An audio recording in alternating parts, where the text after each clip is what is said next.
ni doge nani egani nu watai ke ora de nu we mo ero ori ono isosi ni owa gbeda Rundoko when I want to David on you do not take my vehicle. Ni ya Rundoko. What been one Rundoko? I'm a woman at toast, eh? Moya toast, eh? Or toast, eh? Any time you need come ya toast, eh? Hey, what come and walk by name work it over you? Marshall walk by there now. What's that? You go for one way now. Eh? My plan is you talk. I will make by your tour, woman. Agbodo gay, we no work with an opportunity to woman what I know. Do you come away? Mama will logo. If my plan is you talk, we don't want to hear you go you back where.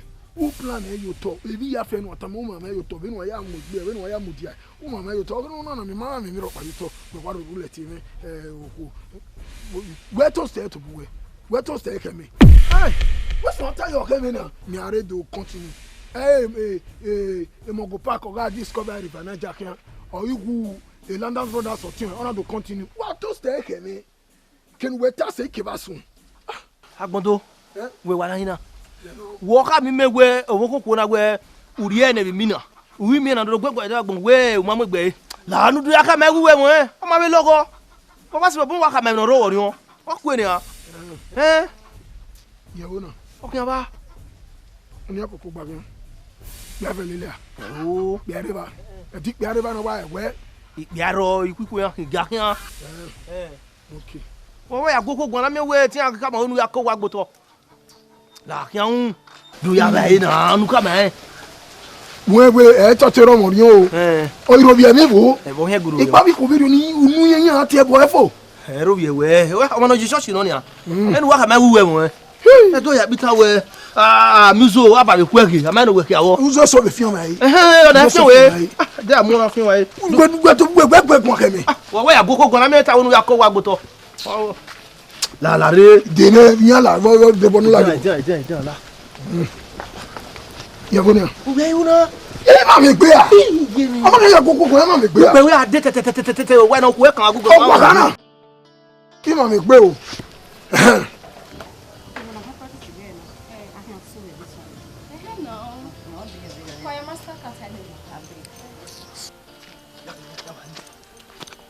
Hey, sister. If I'm over here. Okay. Like you, sister Neka. Like we, like you very carry many. You need to know wrong your man. Okay. Rose, be fast, okay? It also anyway. La wo do me no hiata. To a boy on the church money. La wo. Ogbeni ke you will be doing now. Now we're meeting where you mean I say, understand the heaven where Mosena and we meeting while there. Area na gbera be ma ti we heavy no gba so we no yaro mo rion like we gedegbe I love you nyenyenye I have 4 trousers on my jeans I want you to be my category lover my kokwa yegbe kian we no me no I have 4 trousers on my jeans you understand o yere di no teme mu ka we bogun mo paro e ya ruwe na pa ware ije mi e meti do ejo teme ro pa meti do ejo ene pa mana ri pa ne ebe do ejo we tire ne la do venu we wa se na nu wa jina es no kaigele di me hena do bobe zo se he ze so bia esu no kaigele venu we jina me hena ze o se we me gi bata me size e bata me size we me size we bi bata iyo esu no kaigele venu we jina mani ma hu sana o keke no we agugun o keke no we alele hia we ma e ma no keku we e be ni meje e gon me ri o ye ibi pa ni oni ko ju ori on ibi pa ni oni ko ju ori on o ma gbere e ma gun na negative and positive o ma we ye church we on sa me ma on sa we positive na me negative orupa na we mi na o we ne pa na negative and positive orupa na base o ga positive and positive awaru e glove ya no ro wa ye wulo kwa ye gwowa la o keke nu eni tamo na oyo ba bere we erirewe o magele gba erirewe magba de na me weti die ogu game iya wetu zuo in fact uzuo Disturb me. Come on, every day church, what do I disturb me? Rose. Stagapa. Ìwọ lẹ́rọ. Uzo no we baku. Egbo no eje. Egbo no la. Ya ga gba kewe. Wa je ba. Ba ndo si me finale. Iti we be no we. Ero mo ni bu opo na gwan be na. Ero mo ri o ma ko e. Usine de na si agbori eki. So don't go. So that you was no kagele. When I get a market no kagele. Obobo abumenu ya mu ya wesu. Why so then why they you boy akbale ya ubu you. Poison e nu he na anyi na no kagele. Wo mo gbo to.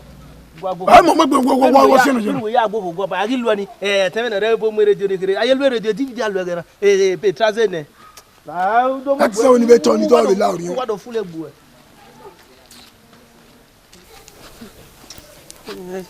Hey. Go gele ahama weba. Esu no kagele ni. Ozo no mama ni.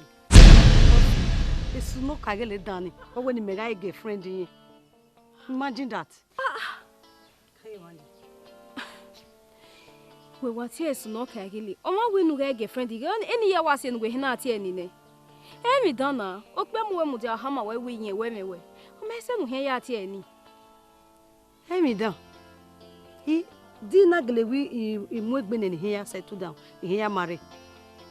Oh no ma saberio. No me judge e ya homem. Me no me judge. Ma gba ni ah. Ah, Rose. That is where you got it all wrong. Oma heke no tie pagan. No da wasalo ba ta se borio no wa we. Ye marry do gu ne ma ni jienji. So pa rude ma ni ma jienji o se ni enare. Oma mi agboni ma je vedene na. Emo ya nu we wage na. Emesowo ni do e pastor vedene na. Iya kai ikpata biziga. Iya kai am roba. Akido mi osalo bana do tinya. Iya na do anado mi vedene na na. Iya I perform a different miracle. Boy egba na wa be hana. Through you. Osalo boy ti be convert eh. Rude no yes now. No hia ja o ya me ba. Through you. Osalo boy ti convert eh. Ruda o we na iga una mo mu ti abani ave no ti we ba. Una hama una kwego gagbari church gawono na osalo boy ti rubo ka orion o ti change va ba ma se no he ya ti e pagan. All it means is just words of encouragement. What can you use? Oma yone o be second no saba weni ya hondo o no jusage O no jusage.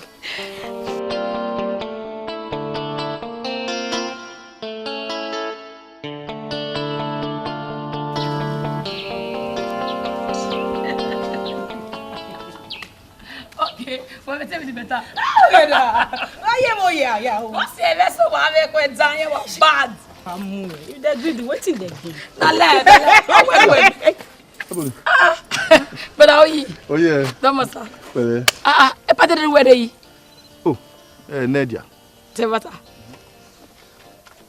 We are waiting now. On area office we. O me hen customer pa mu me do ni. O ni mu gi seti wa ke ba rie ere. The woman there ni, that wa mo ne fu pa. Me trust we. E pardon mo sa. Wọ́n ave tu o we ka be ho ni ne. O be ba re gui. E be ti won ya tu won, e ti an lo. O la ke zogbe. That's another. Na be first to go do be. O ma pe die mo. Oh, for there o. That's straight I take it out. Pa fa na. Ile gos o te mamo e mi gbago me.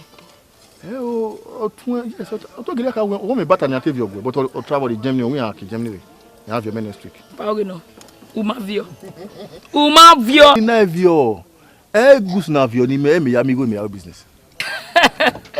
Pa for anything for me. Ere ya we asusa. Be me get me talk me. O de. Egala. Where na again? Egana. Emi ya ni mejo. Your vio ere. O te me na webo. Egana you vio na ni. Ya we need all of them. Ya we need them. Eriema. Yes no. Nice guy. Awa be mo say. Ya kwa. Awa mo ja wati. Na o yida. Uy. Eda ogiba, o igwa fiyere. Itota. Be mu si mefi. Ije me. Iwo. Me wo wa ro ye be oban. Bena me gbowa. Ogele rovi eme sa. Nyo pero no mata. Wo si be fie Nigeria. Iti we ero morion umakwe weni yake. Ogagika. Ogere ri me magba. Oni ogumamu merunda mewe. Ma ya fefe no rebu na ni re gbaro ona ma we mi gan no pa we mi go bono pa. Oni madami. Itota. One of them bo. O wi me esu no kagele. Esu ve me su. He no wa beta we esu kekan o kagele no ro. Oni yina gele ro wi me. Get am eh. You meti aga mi na say iwe mo just like that. O say ta lo gbe. Atese pe de esu no kagele na ti we odo kin hun abunu we. When I make new way, we are bowed away a year. Unu look at no kageli. Raja, was no kageli. Oh, was with you? I see with you. Why, Vazua? Enemy no qua, a wife. I do wife, Amazua. Wama walk only women away from her. Why like Coconi? Abby, there's why, Wabi. Me, Markham, where. O could make her anything. Uwadiae. Boy will be ya little to ya gwegwa. Roda, we may fair correme or quality me correme could be a correct 20. Okay, me of one. Una be a little no to stay. Wife, I want that wife. Two of you are kind person. Who like you? Who marry you? What? Who marry you? Women of your word, you're in Miami. No, the metic wem. Demoka wem. Do wem. And what a water. I'm a swan in ya. Moka swan. When we was one in our carry on. Mero, yogi me agwegwa. Me ba ko me agwegwa. Never wem. Eh? Never wem. What the put there? Hello. You swan no. Itota. What are you? Swan. Then we man we go your uni. A child lot my working la fever. I'll tell you my son there. What are you? And me want me wife father. But no, we make gwegwa. Ọ̀rọ̀ yo ya gwegwa. O wa ma beri o, ge wa wu we bury you wori o we beri o ho, ge wa ru o e tell adian. We no kai. Je ku joro ne. We no kai. We wa godo. Me tell for my ro. Bury you wori o we. Agwagwa. Wa je wa gbon. Wa je wa gbon. We no kujo. Ti mi na mi o. Me bo yen nu wa. O gba grow. Wa je kwa. Egwa. Je ka kwa ne. We no apology. We no apologize. We no I went ro. Very tade ban ami we usun eneni. Tu ami bo mi re ya we fo. Ho a. Ba so ewe. Bere we. Go see me fie e boni ga te me ba go see me fie. Bere no do te me bo we maka kama we mamwe gbe be na ye. Yi to so ko be na we ni ya to te. E dia wa we mi. E de no wa gbe wa we kin ade kun e. We gba de ko e. U wa bi ka ma ho. Be no tie we su no kagele ni un e bo no tie no wa ni. We ko wa ya we gbeze ri so no we do be. No na do ka na so no we. Ibe gbe akia. Ogu e we second journey gbe mo go park. Pa e gbe go ka o. E be wu. Ojo no ka mo gu. Ono gbe. Oga. I will apologize. Will apologize. Asolagun na o. Will apologize. Asolagun na o. Where no kai? Where no kai? Where no kai? One more drop. What time you tell us? Get no be ko be dey. Ma be wife. I don't know wife, but wife ma responsible. I be jama ga ma gbelu ko wife ahun. Babe. E brother ni no wo vie mi ke we bobu wedding ni brother we vie mi na no vie go. Oni na no reri e no we euro to euro. Iwa mi amini. Ani. Brother ni na no fofo ni na ni ma dekun o de be dere yo. Ani. E brother ni na no vie mi go we na. No we. Okay. Oyi. Oyi. Te wa mi amia. Babe. Here. Me was surprise. But I what me phone me via for 6 plus go one of your gume. Me was seri enye wa no. Na but they come be wa better yo. We brother me via phone ye no via gume. Okay. Oh so kwa ma view elelegbe. O we roda women on iPhone 6 plus na wo one ye view yi. Ye ma ona do do e wo rin ye ti outside. What a coincidence. Wow, me na ya mi e me Sakomba road. You are lucky oh. Okay. Because you me matter no. Okay, since me ro pass Sakomba road, why we ro pass Sakomba ni me wa stroll down ni me do vie the phone. But so kon pa no, e ma give me the address. Make ni mu yi. Opa. Awo odoje. No ni matter. Road away. Oyi ropa. E sapero do yire. Je, so why can sapero do ropa? Aye, iwa mia. Wewe, ni mana ni ropa ke ni we Sapler road. Awo pa ba ya ri be road da. O mi le ya ge ba we ya wa le opa Sapler road the line jawa. Iwa so to do take a left. O wa say wa ni we ye. But that do how we Sapler road. Opa Sapler opa do. No wait to me because we ropa. Eh, we wa say. We adobo pa. Or in Nigeria, or into or can't even know a store again, you know. Yeah. Office again, no. Was when I'm your secretary, I must have been aware. Oh, wow. Yeah, your high. With your WhatsApp, man. Oh, you have a secretary. Always so on an iPhone 6 Plus in the TV, LLB. Or see, I know when you allow one the address, many are track. You have iPhone 6 Plus in there. Let us do it. Sorry, the problem. Sorry. When did I just know? When better paper.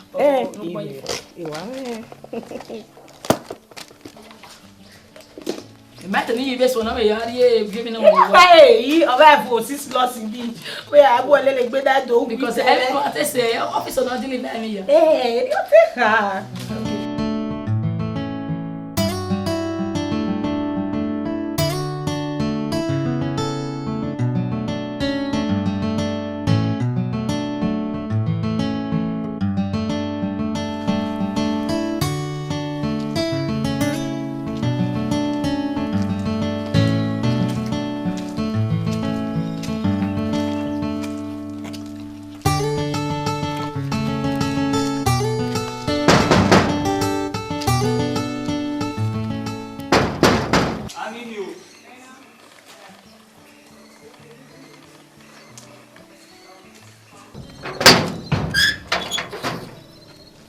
Hello. Question. Call Obava. Lawo, am I number 2 Yayi Street? Emano. How go Ineme Mr. Uwadiae. Mr. Uwadiae. Ogameno. Oya wo dia. Ah, okakabo on every day. Amala one.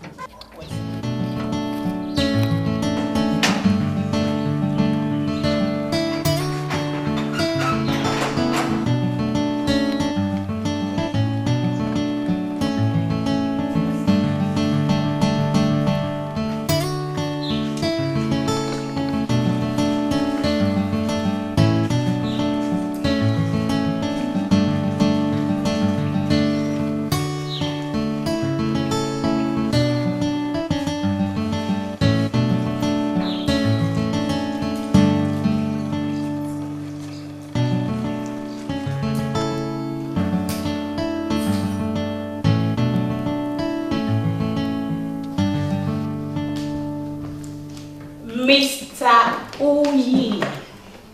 Obava.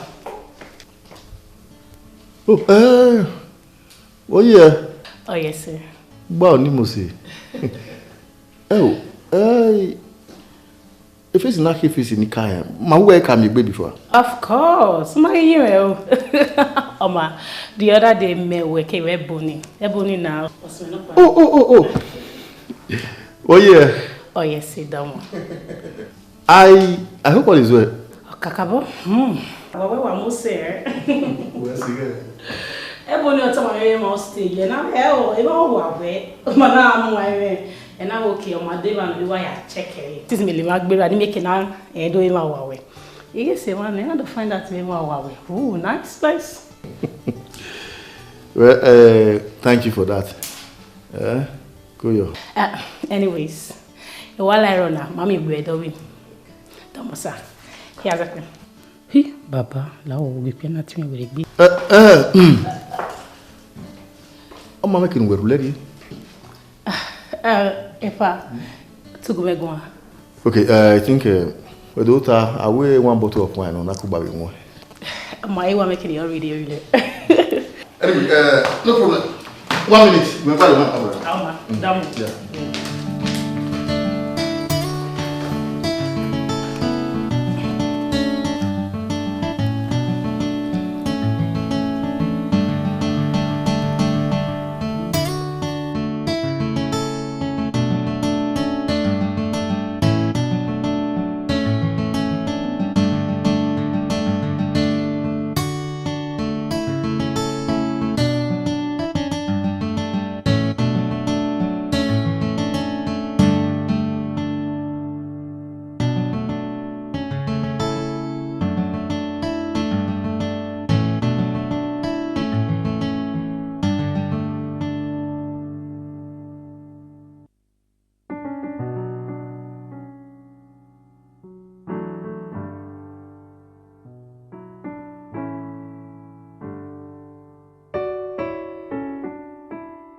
Osime, where do you start in Meganaji? Uga doade program na invite we na. Wa me we e dagbon we ya fefe do fi we here. Agilwe na, eh? Agilwe na. But we do that program na. Emi nu ka wu no mate ka de you vien se. Wa hi we nia, u do me ya fe do odo gbin anu e. Been we tana. Mo invite you we. Wa de. Pade ni tamawe. Ye no zeni na tawe, igo e be fi we me na lie. Owu ga me ropa. Runda, a pastor ni bunoro na. A phone wana, a wayo bun se buya. O me pastor pa no wa preach mame. Been we wa be preach mame na. O we ni ade ko si ni ahia wo na. Megi wa seva. Me wa ge, o we man egbe magbana ni aladian. Ave be se ade keke mane. No ye ne egbe magbana se ni aladian. Ya ge ladian e. Me wa ge na de go se me. O samudia me. O wa samudia. A pastor ze o wa lerune. O ze lerune. Me go samudia me san pagbe. Praise the Lord. What praise the Lord? Igi no samudia me what sunu eriwe kaja. Owe 10,000 naira pastor na pay ni Yahweh in beside. Egbe we rogba. Imeno we. Bible ya pitan we inyana le omawe na inyana return. Obayan ya kin we Bible. Uwe na do down with pastor women na. Wa me we e dagbon we alugan ro wa we alugan we re e da the church ya fe na jo. Very well tala. Mo invite you. Wa dey. Well yeah, I even down again. Ni wa try. Wa dey. Wa we problem no remove no be na ya solve enu e. Agadonobo. Dede we ku so aga ikwebe gege. Dede no ku aga be na give Jehovah witness. Ni na aga be na be kwebe fun abo ibati here do go we. Gay. We kama we. O ku oni no kai mo kita no ye wo mare ni. Obe mo be re ni. Obe ka we wa we do wo gu no bi ne no bia. Ho a. Nu ka na wa ge ni film e fari. First offense aya bo won. Nu bo ge va no ro. Agwa wa. A mi se ezo. E ka ma me wu ma ya gbe kita ni. Uye ya ka me o give man awe. Uswa de ma bi o hin. E kita be ro to na wa. Wa ga belele ehi ahia. We. Ikama ya gbe kita ni. Okay, well.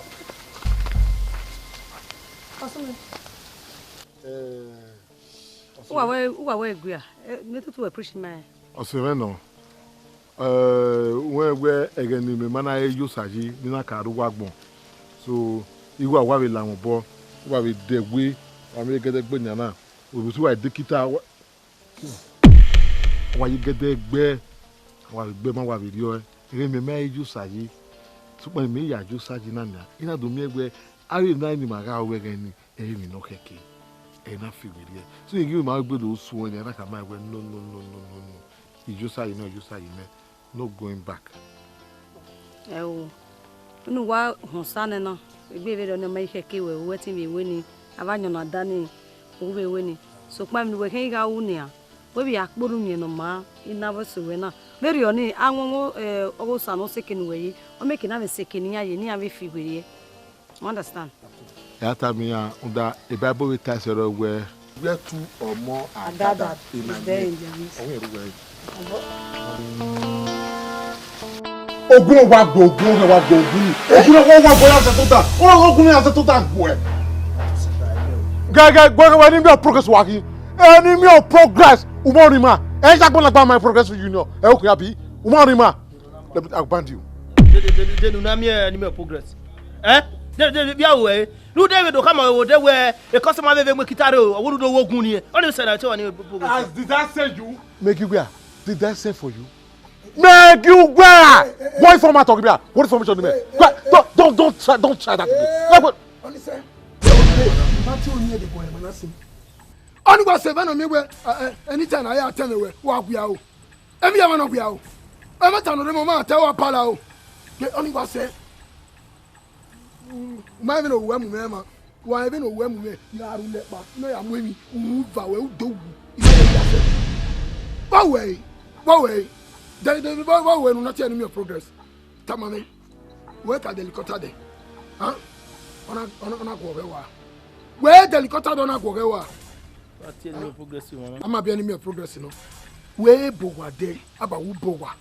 a duplex why mo why duplex there amawe ona fere ona kenwa tamame duwe sigo koko de igo na ya we mi oma ona do na do yo wo gay we kama we imi pa ni oni koyo wo u betiri manu ye baere we nu be dero ha nu mana ya gbe kitani no ko na mo kitani na mo kenwa be ya na gbe buto wa ba gbe wa ge kitani wa kitani gele akolo na ge kitani e dia di ganu o di masuboloko we be ni my fa so fe wọ́n mi ni màá sọ fẹ́ iyọ̀pẹ̀rọ ni màmá bọ́ọ̀lù sùn ọ̀dẹ̀ ńlá iyọ̀pẹ̀rọ ni màmá kìnnà lè kíta ni màá yẹn jọ yẹ màmá mi kíta yẹ wà á wé ọ̀kan wẹ̀ ni wà á gbẹ̀ni ni kíta sí àyè máa fọ́ máa yẹ ọ̀kan náà sẹ̀ yẹ máa ọ̀kan náà sẹ̀ yẹ ní àwọn amúre náà ẹ jà mí ẹ̀wọ̀n àfẹ́ fọ́ a ìwà mi ẹ̀wọ̀n àpọ̀lọ́ ni à ọ̀nà àgà àfihàn fọ́ a. ẹgbẹ́ kábàáwẹ̀ ọ̀hún wẹ̀ agbọ́lù sún àìdè wọ́n agbọ́lù sún àìdè wákẹ́ ọ̀dọ́ ni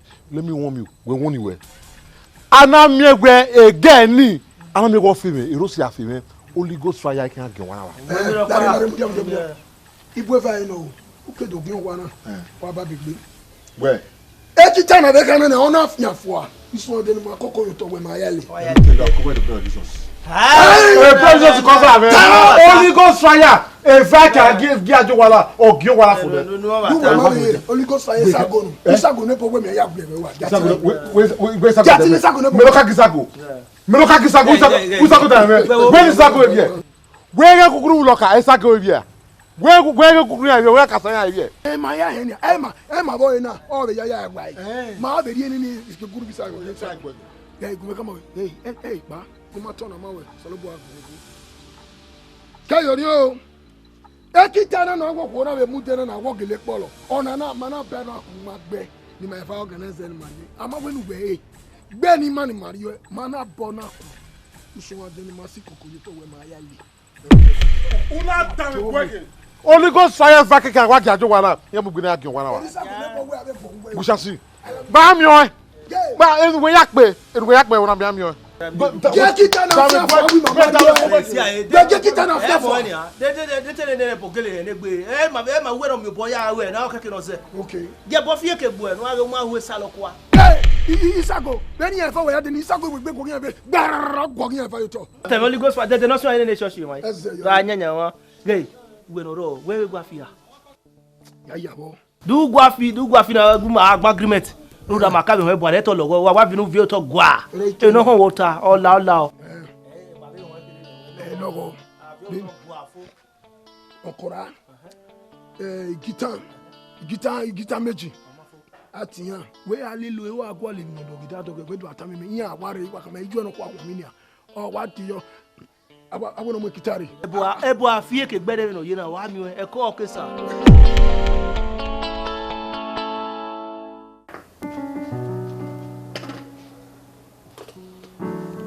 Ne mata. Why gile kama me imuna no mwena. I know. E mata ni gele kin. We ne mata. A community chairman e ka o. Akemi we oba ari oba ya do stop a CDA. Na give me CDA. A community chairman e ma wa hin. Ugbe ni avec community chairman waka bo amego so kwa eso wono ya yo to ya mu imoto no kwa we ni gwegon na yema city doleji imoto ni ohia tikuti yin bai we ni bu yan de sege ni yan ma ho so kwa we ni mega aje imigo we community chairman ni wo we ni gwegon na menoto tana o weva amen wona ini wa gwalo egbe oku no ogun e plan life me ko ni ki amare no ogun e plan life me e wa gwalo akemi egbe ilu go ya establish a better business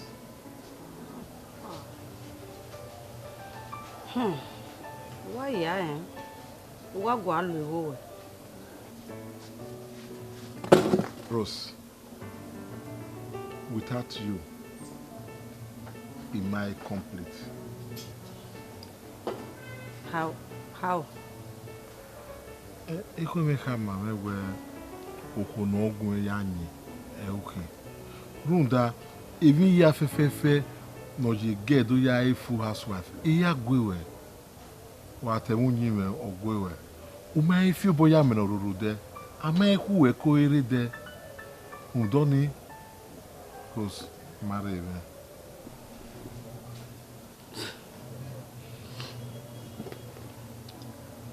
Oh man. But on one condition. Just no bro. The condition again.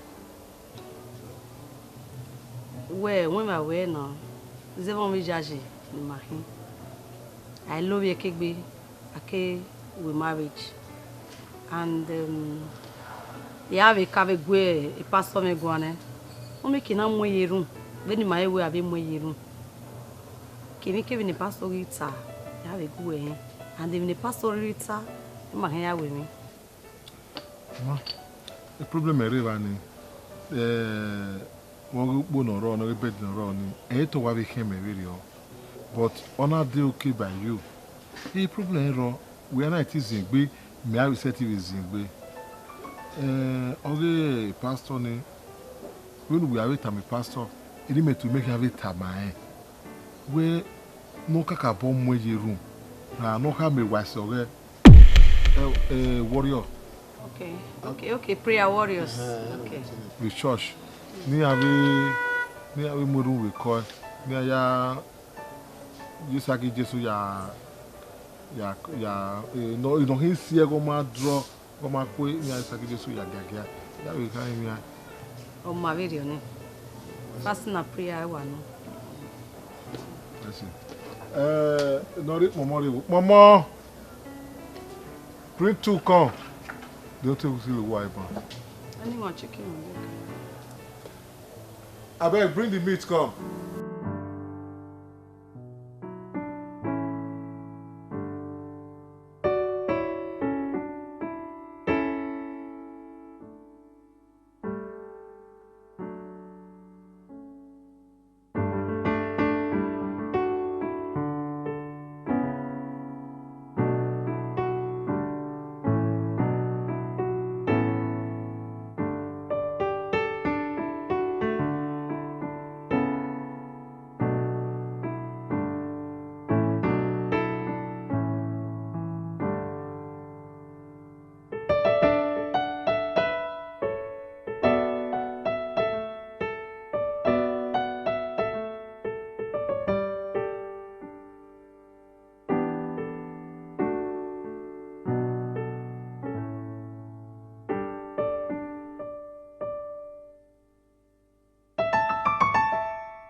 Forget that you where we very bad yeah you dey ko iwa if I come gada why you wait oh where people go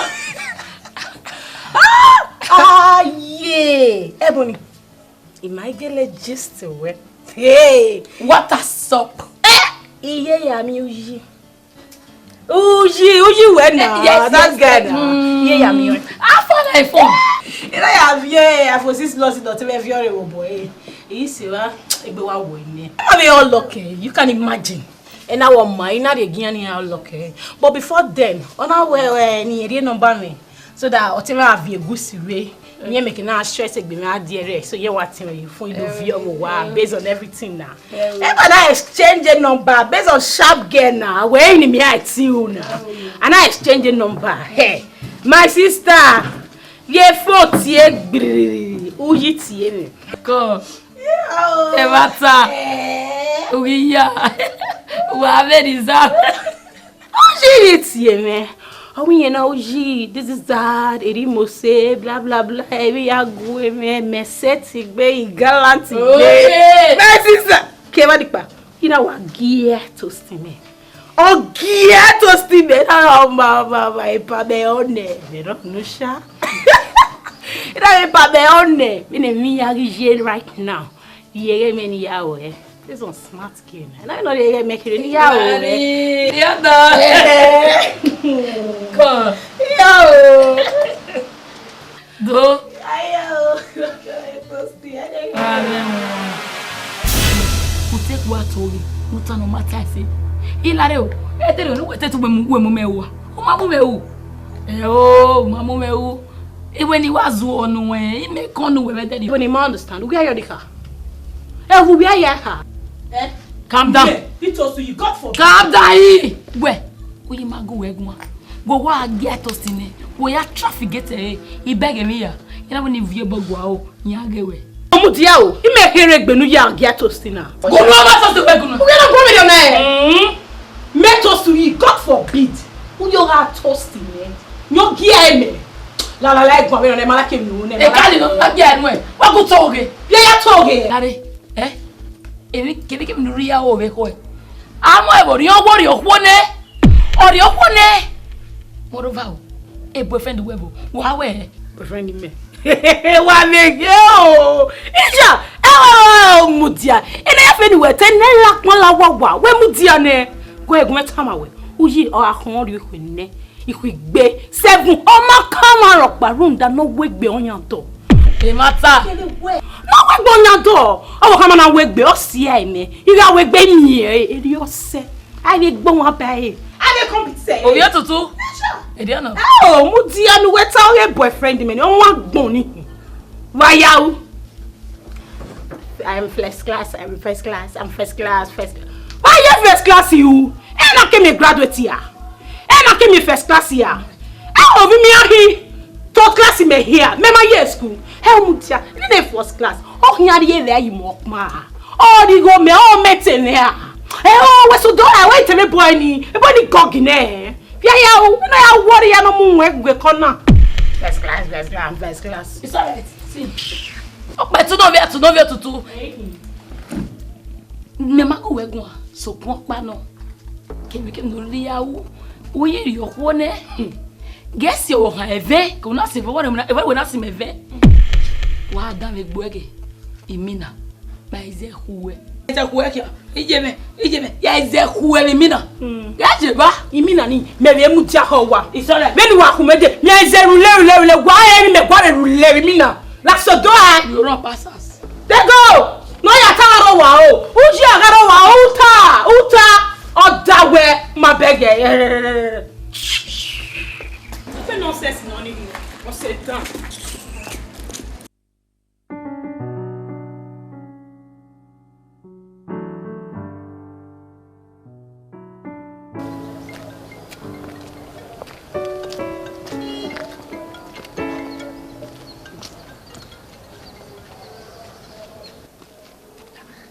Kubo na ibiti meji. Hello. Maris. Walking. But where are you? Yeah. Wa ko no me meji. Me mata mo we me re worry. To se pe nonsense na re. Ide worry. Ovi o ti ye me ne kiri no wu. Ni ya we bere are. No we journey. Me whatever never na hia we bere are. Ide va ipo papole ma udo aye ko disturb me wa ye wa je. Maris. E cultural center very worry. Where? Cultural center very worry. When I want to go to the cultural center do ba o ke Maris. Ah, e wo mo na. Maris. Yeke we. Yeke. Ide worry. The cultural center do Maris. We be yeke we. O me go be yeke. Oh ma. Eme we vina. Ona e worry no we ya.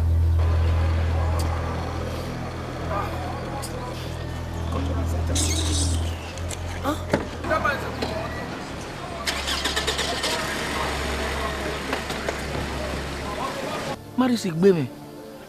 Maris. O ve fi fún madame. Ona yi be degbe la moto. Yebo ogwa pa. Eu. Iye mo Maris igbe me. Iye. Ekunu ha kibe ekun be wenu ha ki meri obokan Maris. Emeni wa fún ẹ. O ve la lupe la dia. O ma ku be la lupe de. Maris. Me no musebe a. Me gwe no musebe a. Ya ebo gogo ge. Eu. No me gwe ki muri wa. O gogo ge egwu na mu ye pe koko e. Me we. Igo no gwe me no. Eu. Ewo umo na Maris. E você yo me gbe. Ma mu we gba bi o wa po egwu meri o boka we na teteru da we go asomo ba ke sun alu egbe. Maris una mu na ya gbon logo me dia. Eu. O ma ya buye me. Ya buye me atiti nugo asegbe. Eu.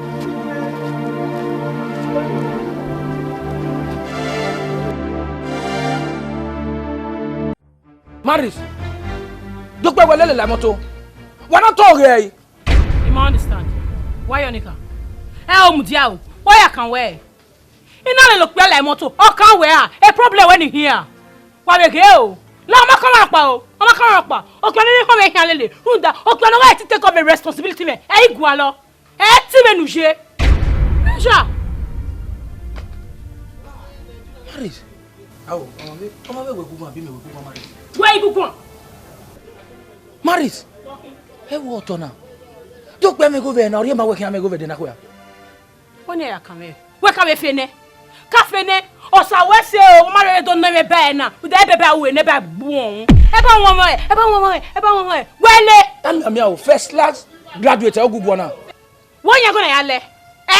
You know where you no me dem go ni ya lo e be na we na mi o. You know me there. But really le dunya fe in fact a relationship na o kan me. O le ti ba mi ba no ka ba. E de bo e bu se mi ya kan me. Yan ki were ya. O wo mi. Wa le ke o. E wa de street also. Iyan de street iyan also yan gwaligo. U de ma e mi ogbo. U de ma wa azu. I be first class. What kind of first class? What you gain? Tell me no gain. E wa ni year school, e ni bo me pass. Ni bo ma year school, ni afie venza. Ni afie informatic. Ya le match on yan bo. U talk na you first class. Guy, egbe mo bog bu o. U ga fe, oma, we ka ya fe ni. Life street ni ya also. U ga ife no bu mi ade ya ni we la wa. U me we a. E we gbe le won. Na you wa. E gbe le won. Eye. E de gbe wa me. Eye. O saro baby. Ori ome, eti me. Iye ke me. Ere wa ya pa very o. Hey! Akatere. Ka te gbe me. Akategbe me. Ja, akategbe me. Ije. Akatemi mako. Hi. Opo pa. Maris pa. Gan.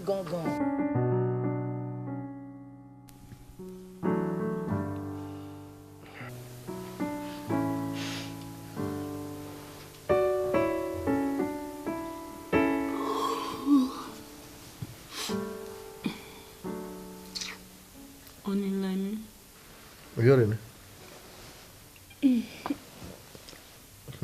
Vea, vea. Oni egbe wa wo mi. Bẹ́ẹ̀ wẹ́ àyàn ló mọ́nú dẹ̀. Oni ayan. You are confused. Confused? How?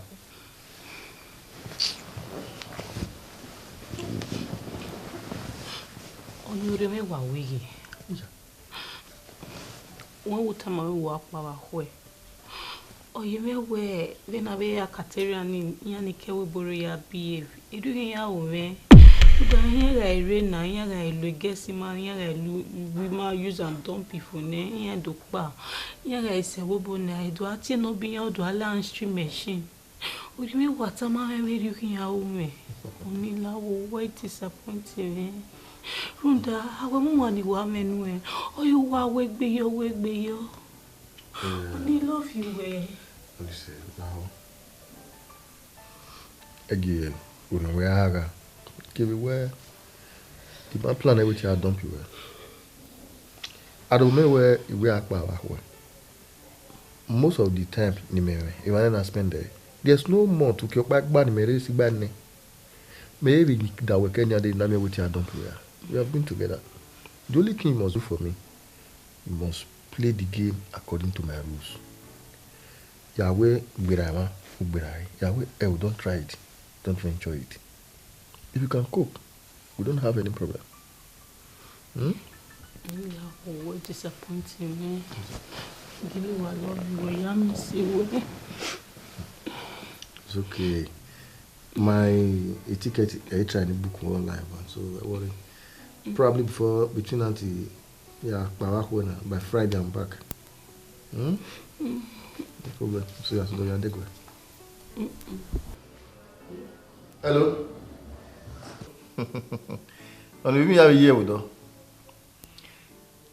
What you may work with? Yeah, I'm more imagine. When you will be dating now, must I begin to explain myself all the time? Have you heard of? If not, if you're a solo, no view are but I'll do it next week. May call you. So we no kilo no reaction. We'll do the exchange. Maybe can we move any of my son now? Now, men we chat about that. We almost the same now. Maybe can we move any of my son? My way I do.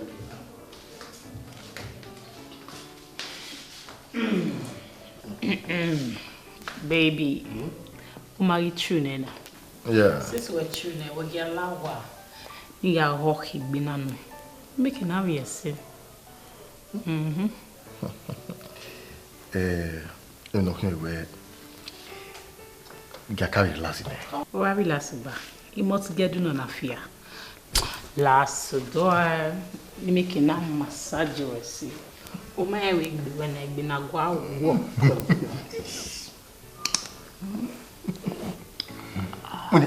Okay, get out. Come on.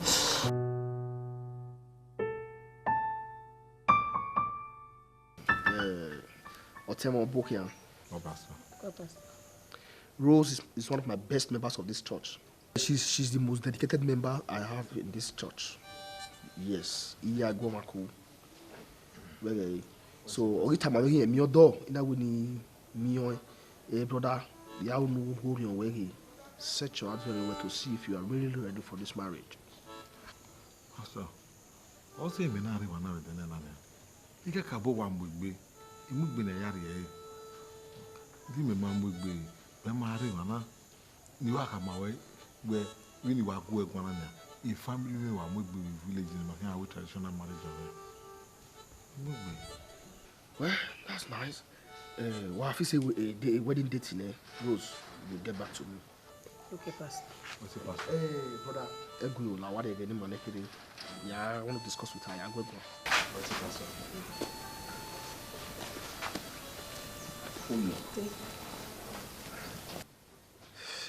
Sister Rose. Pastor. How well do you know that man? Pastor, I can't go on. You know where why? Yeah, most of the family members. In Israel, in Niger. So we can't go on. The spirit in our family, there is something you don't know about that man. When I hear so wrong, I might be wrong, but every spirit was a little feeling, man. I just wish you pray hard, not to expose the dark side of him. But I know much about him. You know. Oma, Let me pray with you.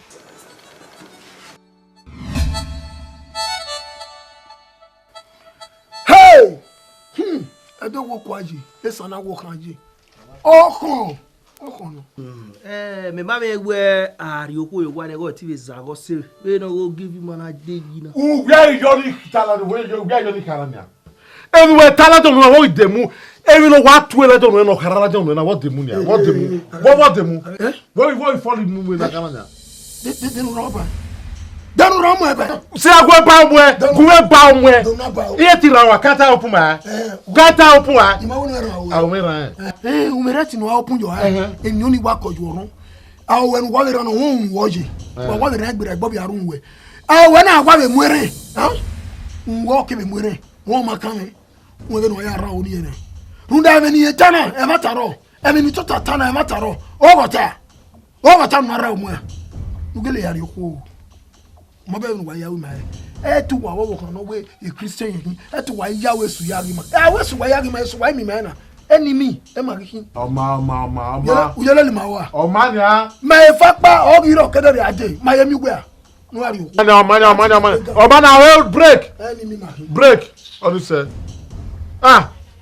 o ma gari wa da so ko so wa na nya gimari wa ki ma celebrate gari go yo gari o wa na ya danyo wa ga pungwe gun ni ya ku we go wa wo pa akana aga se ba o kan agi awon kankan ba be sure now aja gwe go I dey close before Agbondo abi agbon we ya wa gogo kaka owo gari ogun wa we gogo yo katka o ko nu we yunu pono ki ya ni obo yo maso obo o iso obo ni o kin ya nwe kaka ba ama fian o logo we dey o ko mi enye o pe agbe o pe amenye o ko gbe so pe nye ma rie adiba for mo uzo no we baku ugbe gboro yeje unda uzo no rure we meti kon adidogbo won ni be no si me meti di oko ni na me ma meti di ye uwi ma ya na o ma bi maku dege to ma be rie na ya agwe gogo o na te minuta na o pa ma ya ye kinia kegere ko we amu egbon so webu aka odo me won o ma dongle wa kin won pare ohun Bible we ta seri ogwe. If you cannot beat them, you join them. Bible gilita. I want to know Ruwe. Ruwe. Deke no jiwo. Ore kona pa chapter 4 verse 8. Article 4. Ya ge.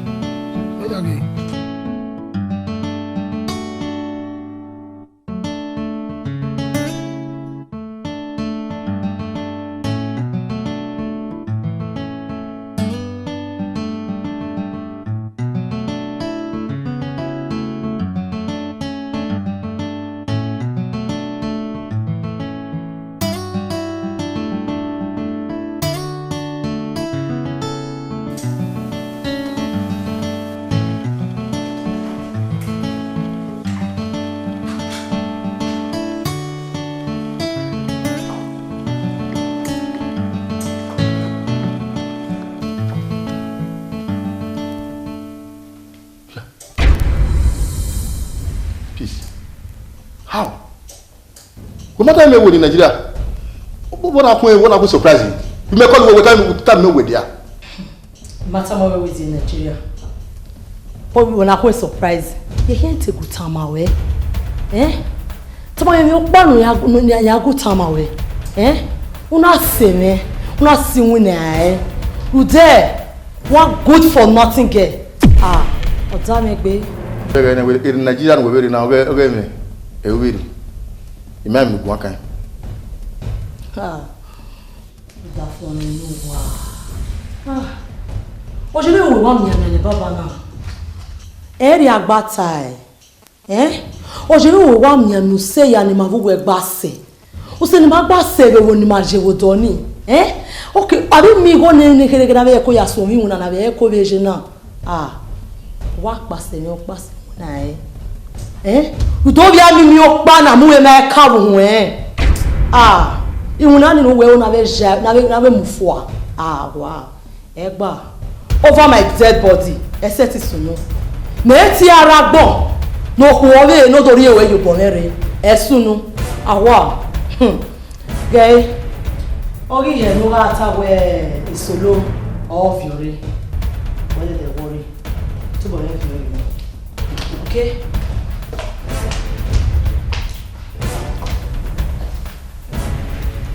Yeah, do. Yeah.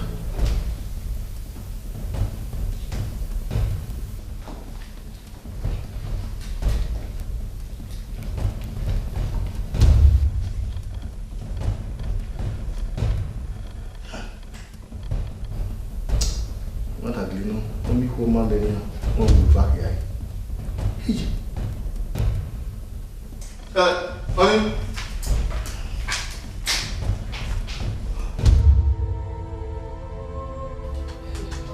Wàá ta na vive.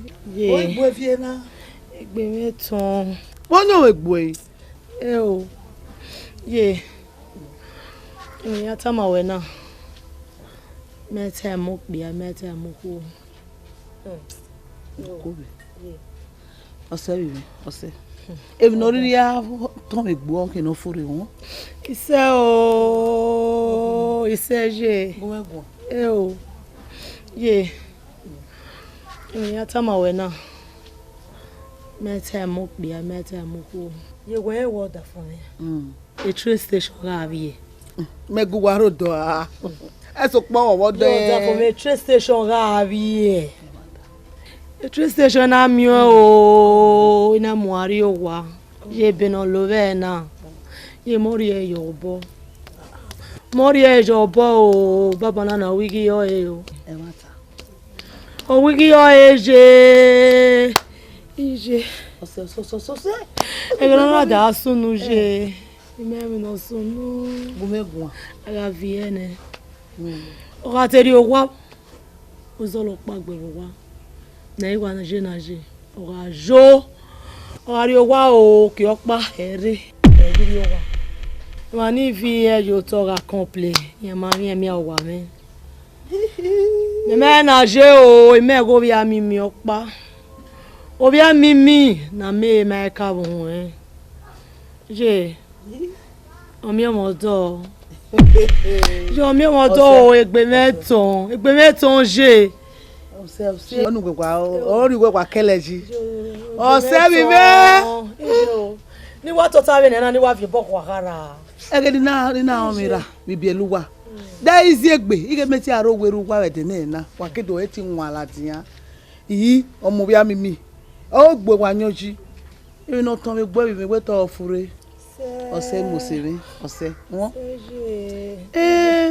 ikpe na gi mi na upon pa fe peti eyan kime gboku ma mi no igwa eyan ni rewe bonoro eyan ka mo pa ike bo pa be dia gbere wa mo ti jo wugwe mo odo me we bo ge be dia o ge no bi me iyan wa me ni ya gba wa ye dia so ko pa no de ni oni ri enu ese wi je no bi ewe imo onu akelori ojo ibi emi ave ne gie no wiwa kian wo na emi amori on nínú doru do pe pa mu e lodo ye ki odogbe we yo gwa me ma gwa lo si aye won me ni tana gbe no ya si je na gba ya ri e sota ave ya won e sota ebi no nye ma na gbegbe gbuke ha o igba gbegbe kere ni obi asese na wo mu da no obi eni ni mi o kan ba o kan o kan oju wa mi pe afo ami pe afo ma ri ma we tate bode e no ri o wa e bisu gbe o kai yo o zere ki awon ke kan to boy la wa fi siyon e pe gete mi no mi bo la o ve oi gbe igba paka mo gba paka gan mo wi e asese bo go iku e o obi asese igwa ri o gwa go e o ye na ye o kwa go bi ajuko umi o ke vi ponoro gwa fo o ke jutala we ha o je gwe ne o so do we ki ha yo to o be jo pa ade e do ya fi no ro gwa fo gbe na imi na o gwa ruwe wo ton o do ton so ni ya atuta kini no honu we na la wa we ni sama we na lari mani ju ogbo egbon na we ni sana gbe meton je ege iton mo gbe meton je o fure mi we tere na ta so pon logo ologo je o logo je gbe meton no funa o se o ga enu ne ori o ga fi ohun ni kino ri aje o je were ya bu ya ti wa won oni pa mi ari wa nu ari vai won me gbe me je won me gbe me o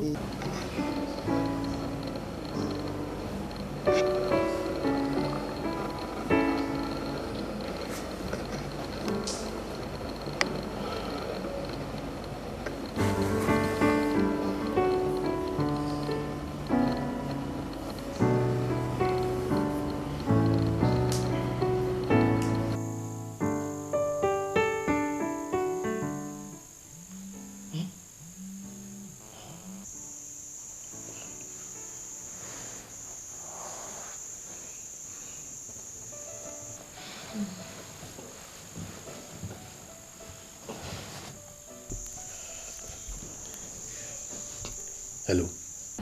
Hello.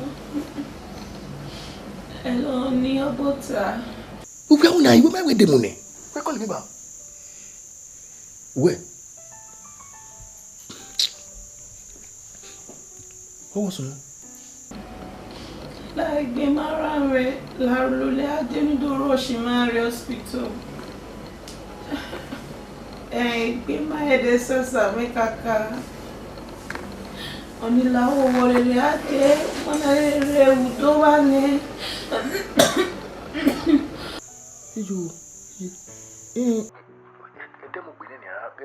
Wale call a cabman when you do move. Yeah, you so no make up. Oh. Hey God, very good at this man. Huh? Hello, Oma, Ide. Oma, where's it? Call, where's it?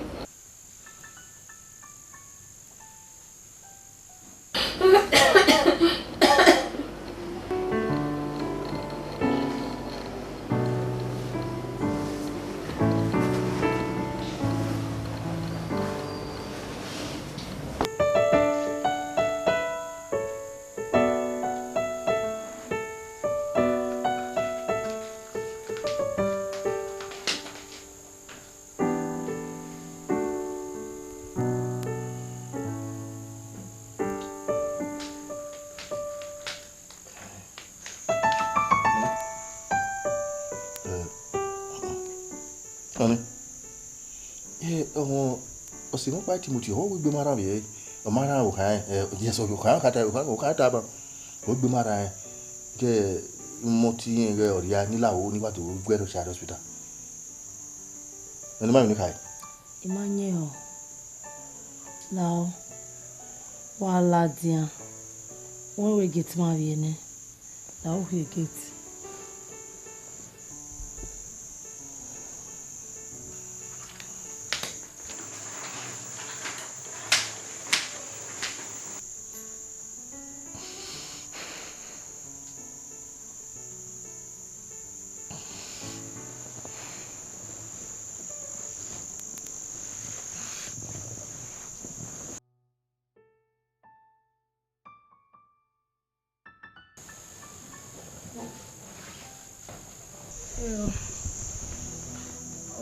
Fona ije aponije na iragbon oni wa mi o do peace to be peace yore owe ije apomeje na iwa rowa oni wa me oye for ya control wa me o je me when this egbe ije maybe awo o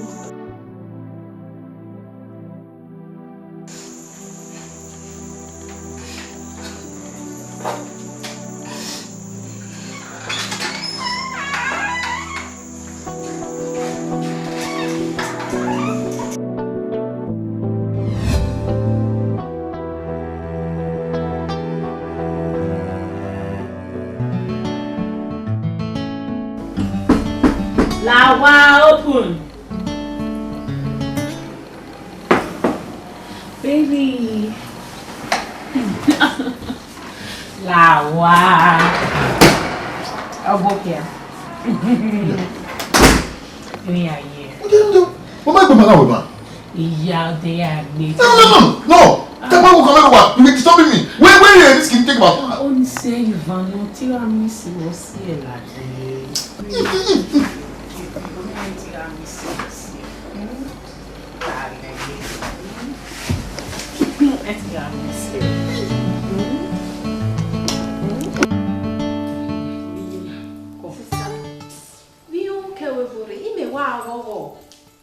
so for pano me we ma plan na eja yeye ne na we de ni eta ye me nana Bogita.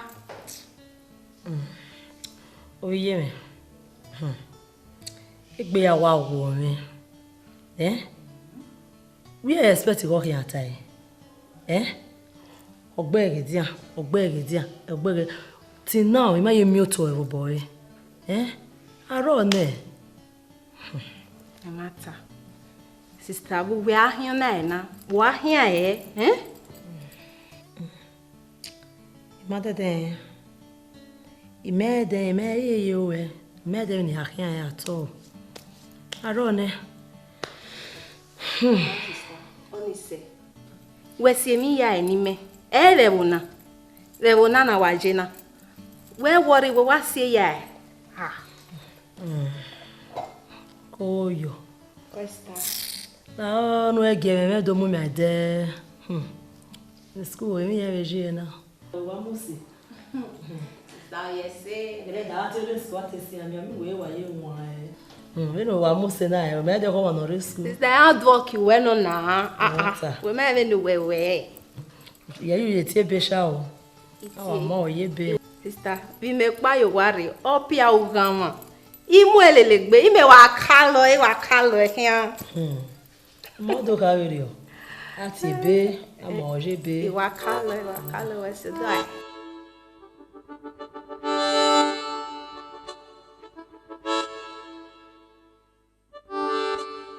Honey.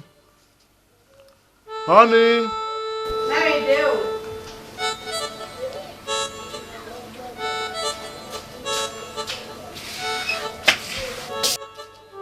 Here.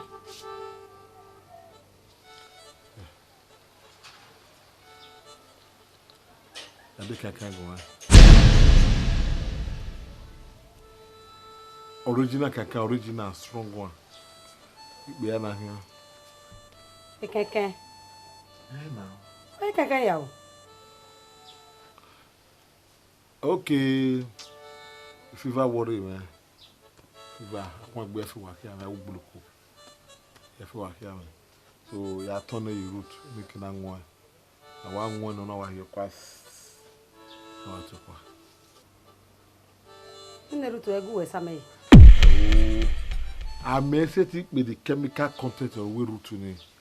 Yeah, a route in a chemical. So we want to kaka the kaka work there or better without one. Who why you are your fever what to qua. When we na mana mi judge ne manu te angwe keke. Yeah, but root is medicinal. A root to no e kaka. We are to kaka a root to Libania or work with their kaka content in a row. Or I can make kaka. So, be no one with us where Usalubata where a Benoruana, we or Jayo, in my yard bow rigby. Or woman no set here, can I yari, or I yard bow give I, or one at your bow, and it is daughter.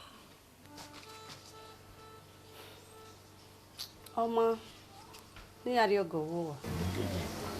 Original work, am I original?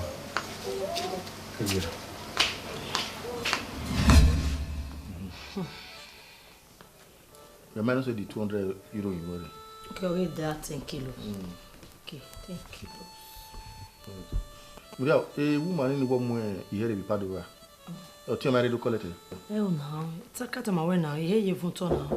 No memory. Ali! Beno, Maris.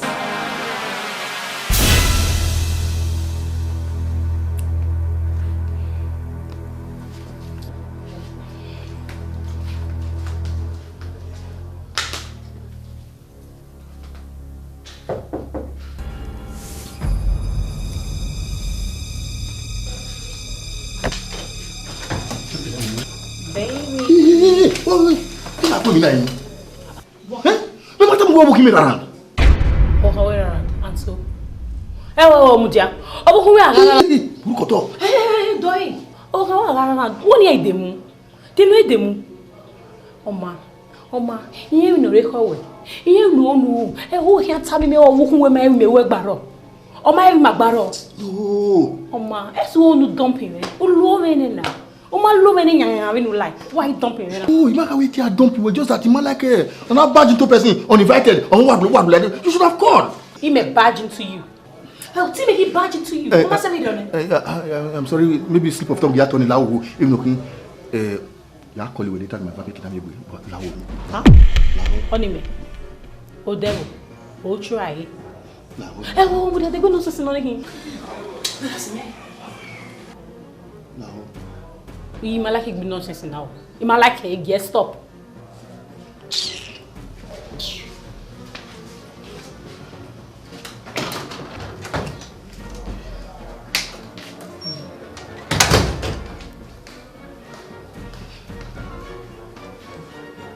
Only if I got no why not be as a quick. Where? If I got no why not be na calculator ne.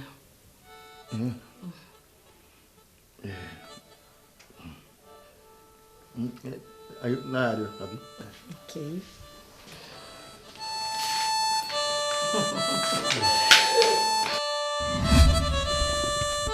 Aga ya do no pe a.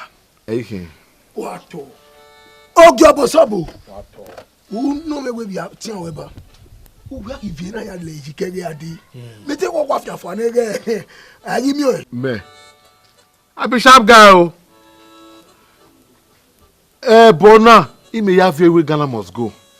Foreign ebo melonia. Foreign esu emelu ime vie we Ghana must go. O kan zaze ya fe wana. Amamia na. Somobo.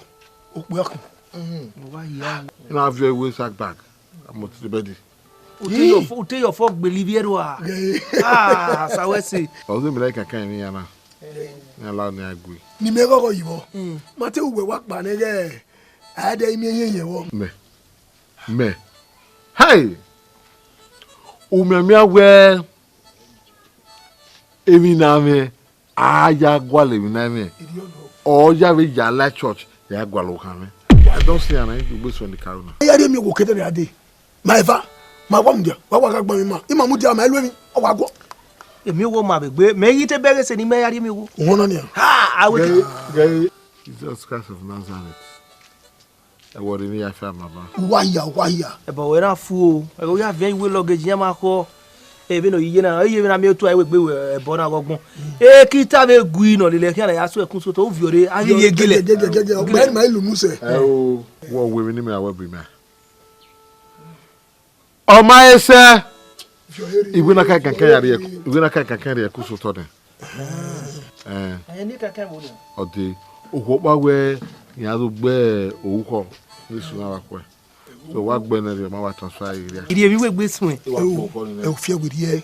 We no ja ouko. Ouko we mani ha. Jira kita. O body ma gbe. Fun de kere no kai na o ke na me ke lu eji. Ai abeja lewe. Agwa. Obuko, unwo gyo na ma. Ologun we shake na. Unwo gyo obuko na ma ruga e perfume ni abi kori o bi ale liyen re. Ma nya na te ya gbo bobo ya dun me mano. Kita wa ma. Agwa. We ne bo meji na nya any balancing. Oda ji gwo na ki we na any balance. So o ma ki na kita ya we. No ka ki no wa ka je uko ya re kun so to. Dene kakan bo we ti kakare. Honey. Neno gun mi be baku. Ye me be ri mi wo de. Beni ye we ma ri ye wo ni. Neno gun we mi wo se. Ma be kedo ade.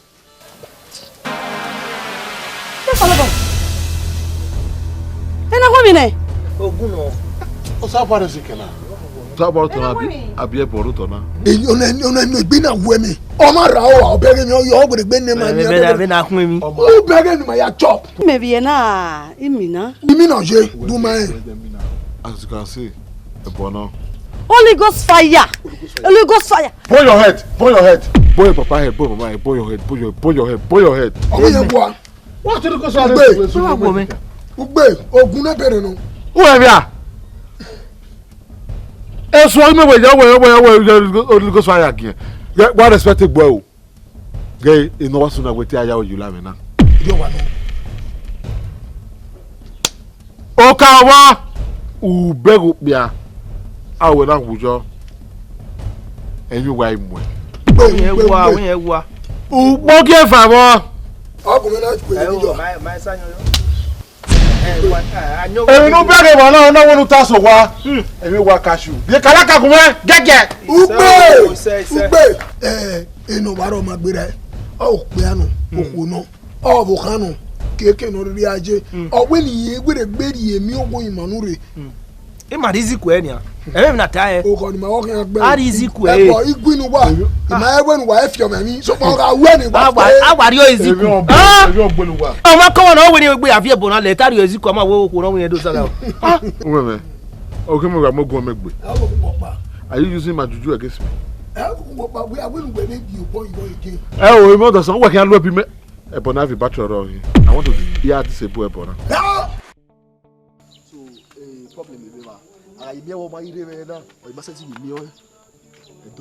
Pastor, I won't know. Oh, brother, Obehue. Hey! Point of correction. Yeah, brother. Igyo wahi. Uti doctor, native doctor ihi. Ikpo bobo we nakbe. Imo mi la ven yekete. Imusago yodo. Ikpo bobo we nakbe. Wahi address me. Wa address me as doctor. Now. Then where anyway don't even. What go book? Hey wahi. Oboihi. Now, Oboihi. Temo ejeme very o. So kwa ojano seme o kaka boda me. Ojo jano seme serio ona ti esu. Esu no kagele. O ti e na we. Akemi ewe bomare. Egele bomara baru bogede. Abaru bogede. O me lele ni maga lele na ti tradition ni maga lele akemi ewe ebore. A tradition mani. Mana vie ya le yo to te bedi. Mana so ale loribo. A tradition white man. Only a tradition ma. Ma me lele maga lele ne akemi ewe ebore. Now.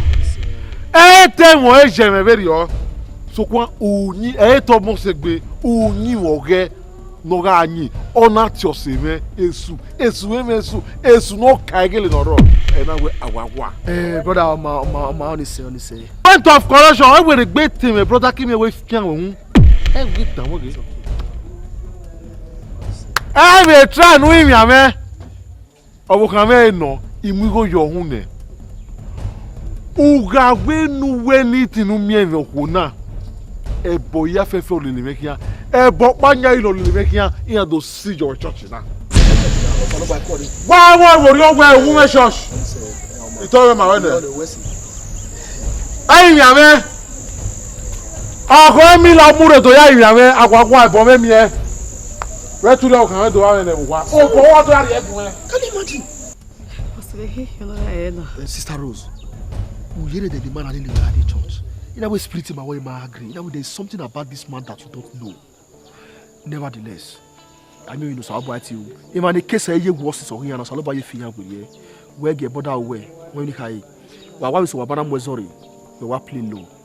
The only room, you have your assist in prayers, okay? Where were you? Your wife is so Madam was sorry. Let me. Probably I hear what it's very young and they don't know, eh? The what you know because I when I say I buy a finger with you. Koyo.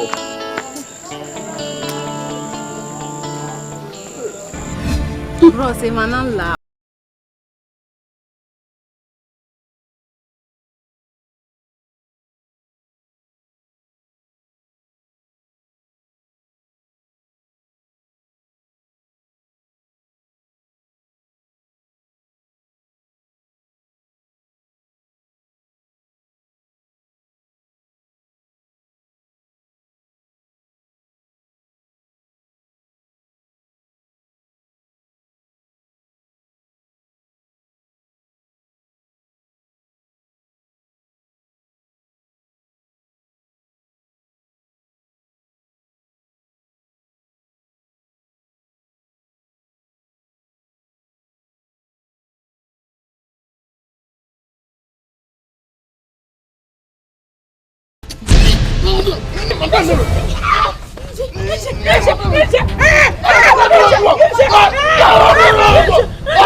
Madam.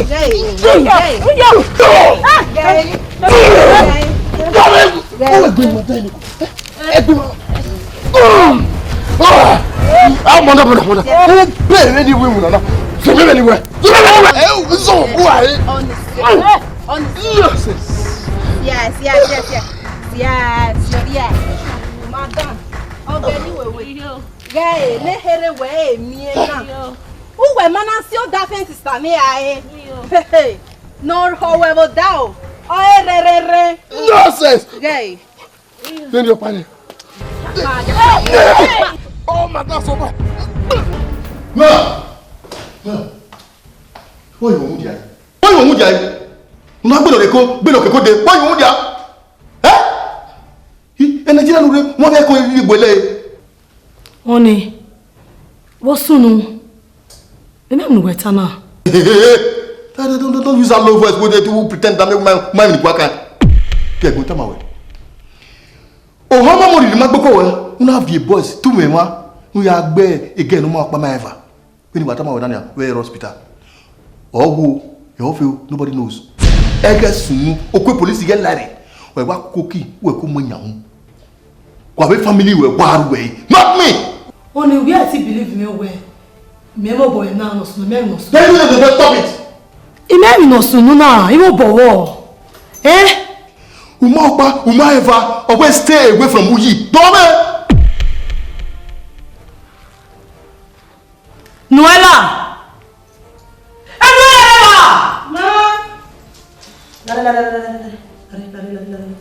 Demini honai. We are ona, we are yalele. Osi awa ni gbina bi ni ayagbe. Bi mi ona. Uma bawa. Oni weka, ihe aki okpo ve dona. Dure! One year. Make you where? Ijo. Oga ya mo waria. Omo waria. O me gele me ya tamu gwe wonu simi osege me a. O me gele ya tamu wonu gbina me a. Ijo. La gwa no ya feel anywhere. Oh. I don't know me marriage ri ya la go we so go me ya we. Le ya feel one like one like.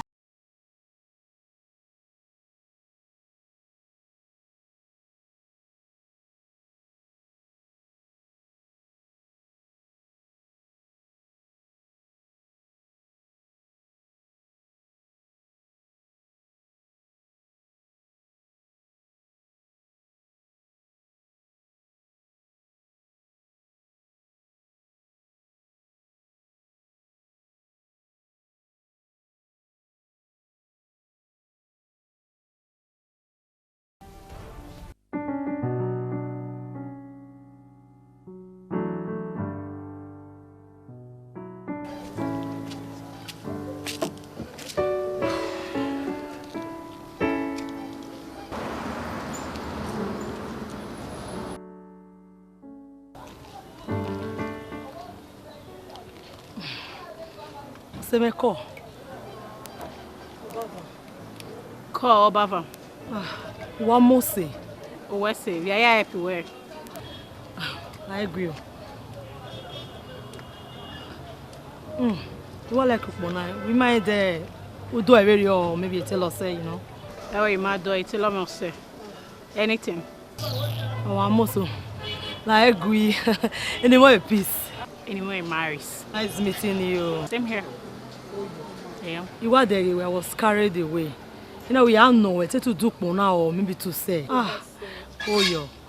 Now, we might the white tea number with me, so that one of these days, if you call you, we didn't need to go in. Now, why not? Amana.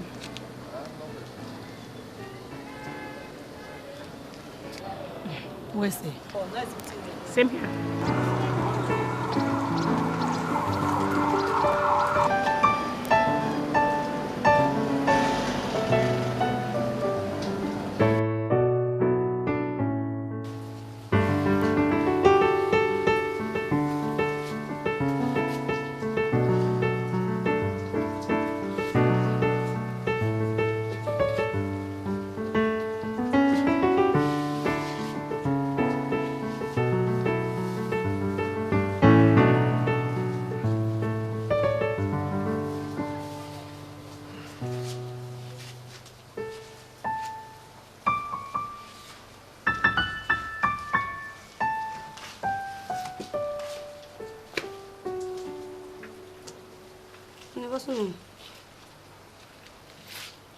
What's no, we are the ma get it go. Why can you hear it?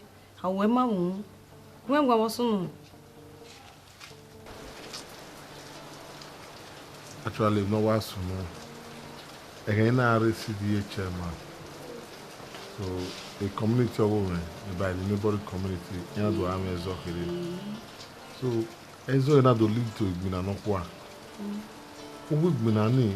I don't even know who. We said of here. So, as though not to lack court. So, ever since a courtman, as a courtman, we ever since. Now, a lawyer met a man where next week. Only the final judgment, and our judging matter in the case in the Majiga from a case evidence of down here in Mosariga. Oh, woman believe. Amen. But again, none of yasomu Mogai the CDA chairman and CDA chairman. They you see me CDA chairman. You be where Mori be believe. Komogari power is not so. I have your back. We agree. I have your way. No, you hear when time we na. So, ma, ima so marry. Imagine me or anything. One on the hammer. More west so tall. I mean, you pan so robust setting on one. Tell to get them with bueno to yari a dog when no saloboa. Then you go and walk at the body. And then I felt so bad again. Wa homo bonya kega mabege oma ejela ya gwe pastor me go magba kokko moyeru so pa are zabo egbenigbena na no na homo bonya kega emi ni we nu uwe okweyo Oh is here he promised na yawe we are winning me dey re ni ya kamusa bo we uwese imugbeni ya de yo e ready na yawe. Anyway, unyama menewe ma seti lerunjo so abana gbinigbina na ya no ne emi we no wa we me o we are winning me favor yo sorry we are winning me ti bible yo we enu we ni yawe mo gbire ati e o ti bible ro pa so lo bo agbinigbina na ya no emi ya ma mo de we soto we want to talk.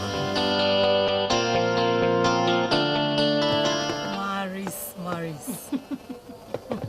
Omo no mo say.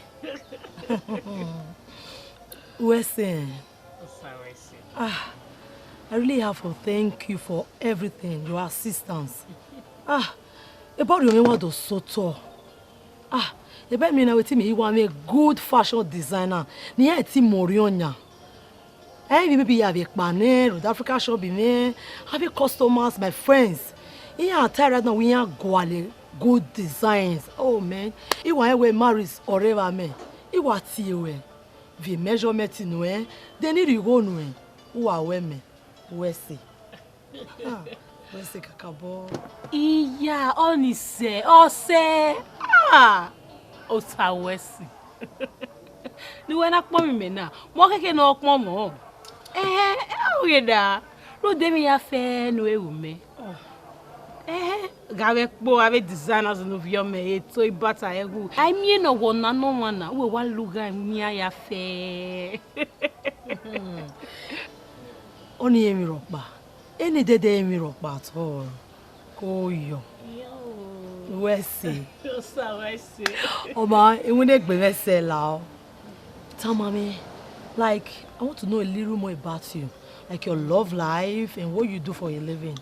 A graduate again, so yeah, me winner for the now.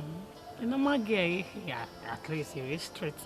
Okay, love life, you know, raw. On my clear. Anyway, what must I say now? Oh, my clear, I use same way. Lady me, wajina, ya wa miokbia. The next available flight to Wado, Egime. You allow straight. Yes. Just like that. Just like that, yeah, I a big beer. Yeah, Maris, umo segbe no ga gun abere. I suppose we be this specific like Egbe Gualo, Egbowan Gualo. How can you just say where the next available flights that will take you to any man's house? Only man there now. Only marry na iwo. Only ya come. Come na only man mini mi rockba. Ija. What on na? Man mini mi rockba do so do. Like ona marry no mo one ma kan we. Ya kai me. Oh ho to very. Oni ma onori kwigbe o ma kan me o ga me fi ma ya fe yo wo pa o ma be mi ni ro pa yes o we gboyan do na o ni awegbe o mi e mo do ya awegbe mi o ebo de be mi ro pa Maris no ga Maris o ga hin ayo no wa je na yin na we mu ni me right now o wa guta assignment no kwa na hin you understand ti wa so doni na ma wo se mo pa ti wa tell we ni ma we nu be ma do doni how about that doni on your hair mase temata say no say ogileki wa ti wa warning me o me jena bi aye married me we ne ni jiyan o if e go ari ewe boy agbe we for the house Marisi noga ogo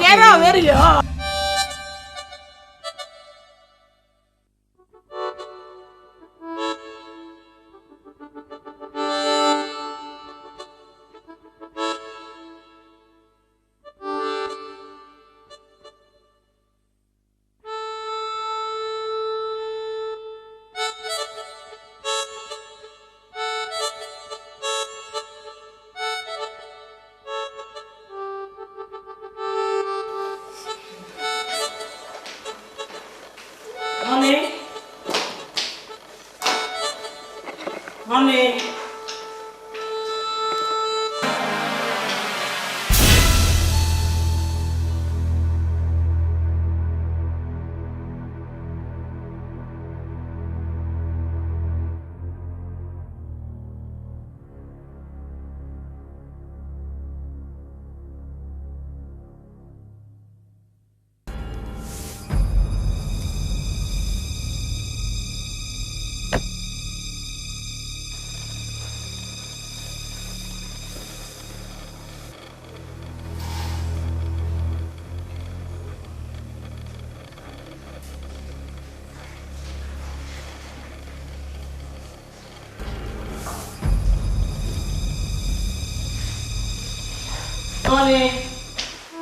Honey.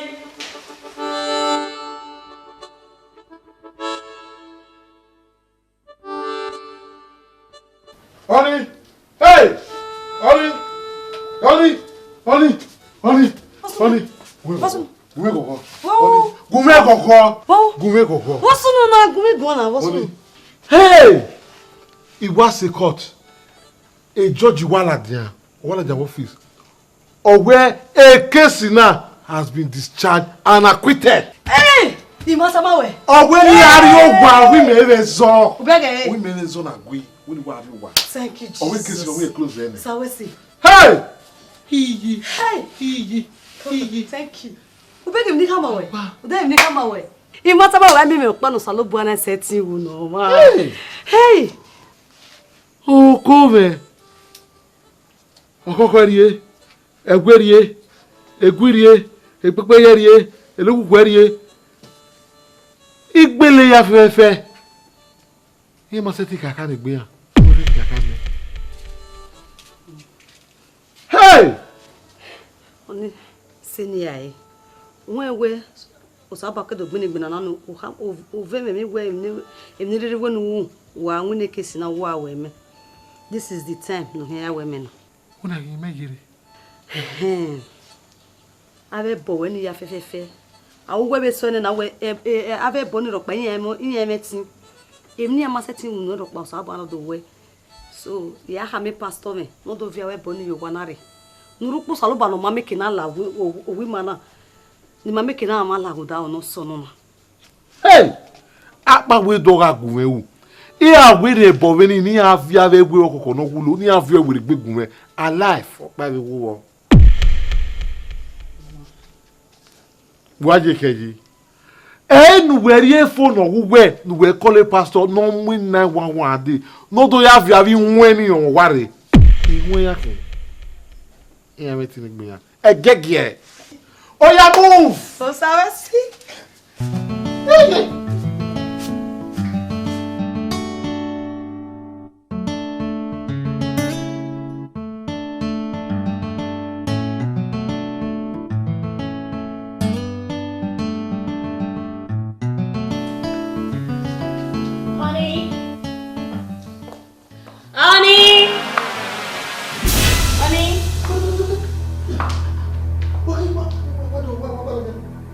I understand.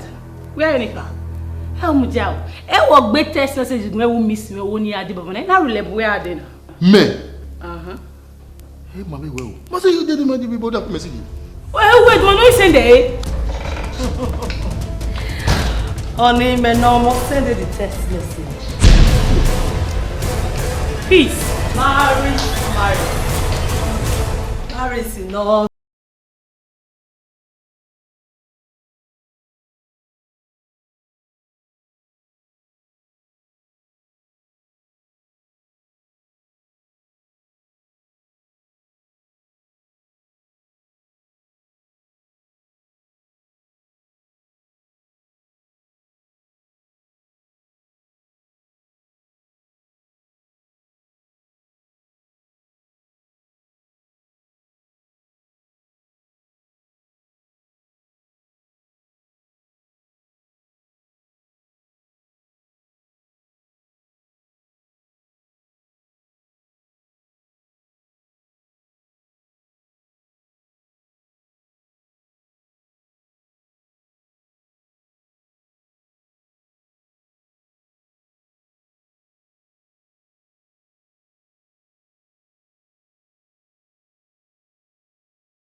Hey, me not see any idea.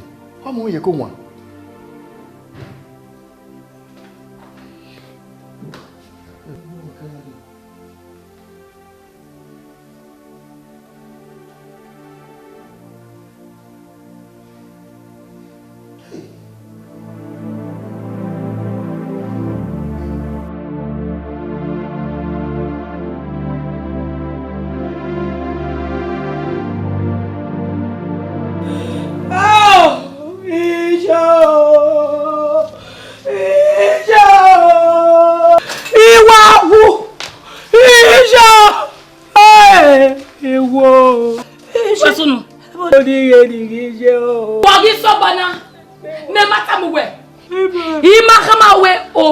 Don't leave your maji.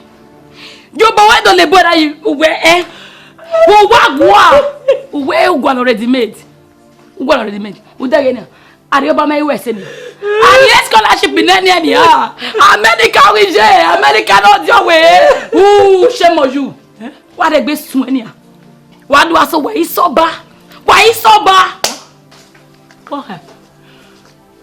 Don't Arioba scholarship in. What I want to jai. Oh, Saro. Oh, so ba. America ge Ari scholarship in. America is nani. America not your way. Oh, sorry, me. Ripiera, no. Spoiler, no. The father they made. Mel Saro. America. Hey! Hey! Wow! Yo, I don't give out. You give out. If ever you know. Everybody know, everybody if you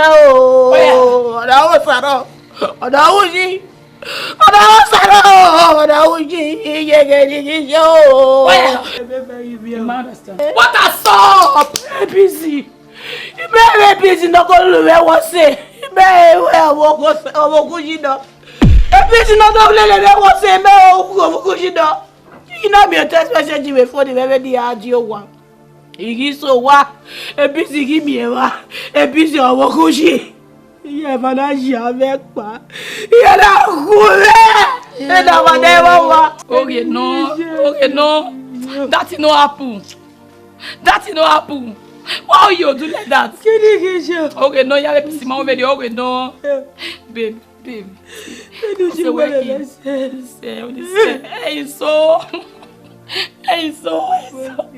Ibere bi egboda ja o, so be di yare agbo. Ibere ge gboda ja o, be bi egboda ja. Mo si agbo. Egbe na me agbo je. Agbo. Awo ye mi na mi agbo. O se be. Begbe na lawa. Ebony, you are for. Uma fo. Ebony, Begbe. Uma fo. Ebony. Iwa fo begbe da lawa. Iwa wo favor. Areba. Yago we mo pa, wo poshowa. Yago we mo pa, wo poshowa, mo so mo pa. You don't cry again. Your cry they make me they cry. If you way jamais viens. So Mujale. You were so sorry.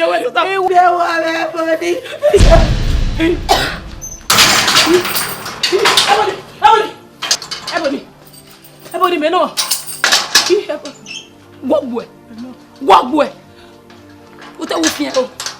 You cannot eat your cake and have it. Emi yes eti agwe. Agbona ta ga kekere. Me yes you were. You are just of a bad person. Dagbe mi wa. Amen. Wo fien o. Ebony.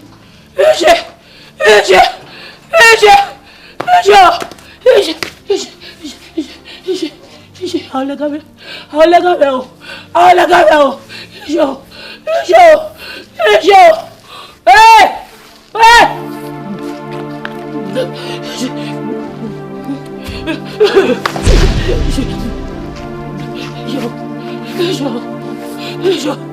Ebony.